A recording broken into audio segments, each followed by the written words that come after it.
Легендата за кресницата на смъртта. В едно забравено от Бога село, сгушено в Родопите, хората вярвали, че в определени нощи, когато мъглата е тежка, а кучетата вият без причина, по селските пътища минава колесницата на смъртта.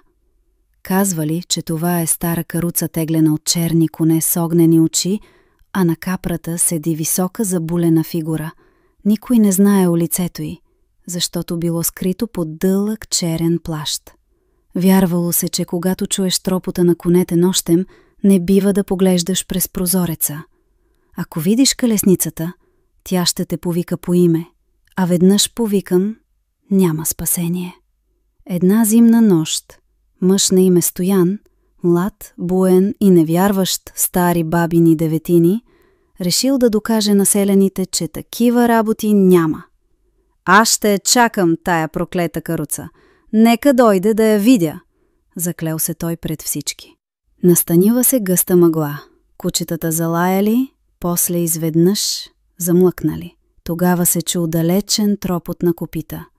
Стоян, въоръжен с нож и вино, седнал пред къщата си.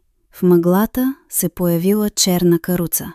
Конете плюели пяна, очите им горели, фигурата на капрата била висока, с черна качулка. Без да обръща глава, изрекла с глух глас: „Стояне!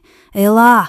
Време ти е!“ Стоян опитал да се засмее, но звукът заседнал в гърлото му. Тялото му се сковало, краката сами го повели напред. На сутринта хората намерили само отпечатъци от конски копита, мокри следи от каруца и ножа на Стоян.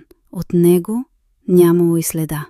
От тогава, всяка година в онази нощ, тропотът на коне отеквал из селото. Старите хора шепнели: „Не викай смъртта, тя чува.“